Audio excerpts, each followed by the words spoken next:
We begin tonight with the latest developments in the school threat investigation we've been tracking for days. Police chiefs and school superintendents in Johnston, Cranston, and Warwick are working together to come up with a feasible game plan to ensure students are protected while investigators get to the bottom of the disturbing threat. Now, it all started on Tuesday when Johnston police received a handwritten letter threatening harm against elementary school students in those three communities. The letter made reference to beheading.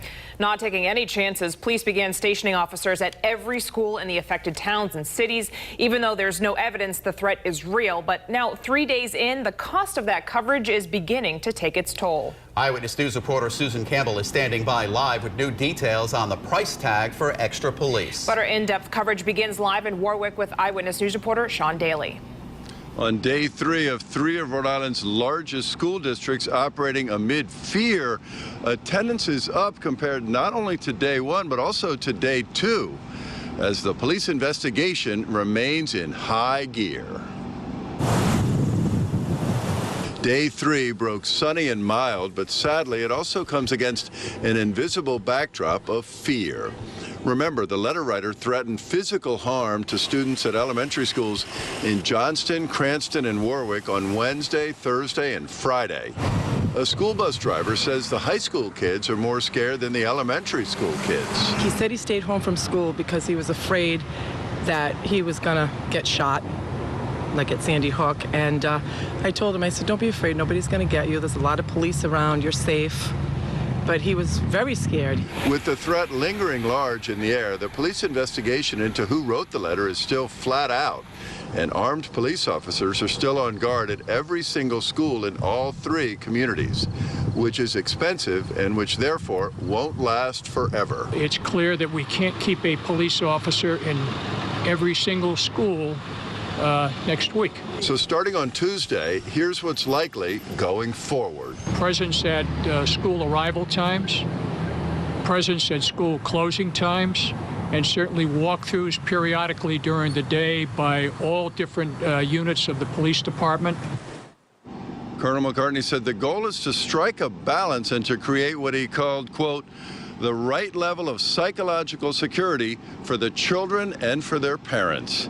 We check in on the psychological security of a frightened mother, new at 6.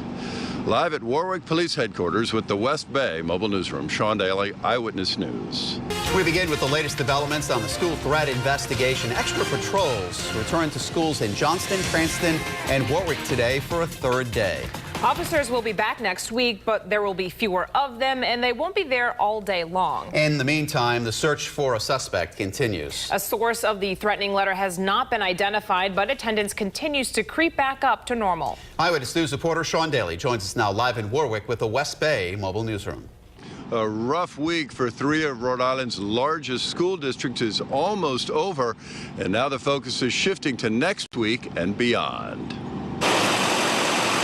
Looking back on this frightening week for students, parents, administrators, and the police in Johnston, Cranston, and Warwick, it's now clear Wednesday was the worst of it. Our attendance rate was much higher again today, so we saw a bad first day, got better yesterday, even better today.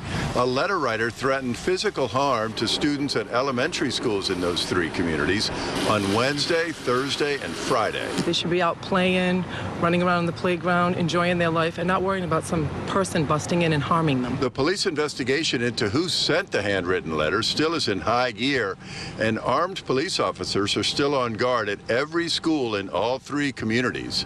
But next week likely will be different. It's clear that we can't keep a police officer in every single school next week. So going forward, starting on Tuesday, there will be an armed police presence for arrivals and departures and sporadically throughout the day. How much fear in your mind? Can you gauge it for us? Is it in the background or is it in the foreground? No, it's definitely in the foreground. Yeah. I mean, they're children. They're young. In our changing world, fear of violence in schools is becoming a new normal in America. Live in Warwick with the West Bay Mobile Newsroom, Sean Daly, Eyewitness News. And our coverage of the school threat investigation continues. We'll post any developments on our website, WPRI.com, and we'll have another update on Eyewitness News at 6:30 over on Fox Providence. And coming up new tonight on Eyewitness News at 10 and 11, Friday night football security. We've learned there will be additional police patrols at some of tonight's games.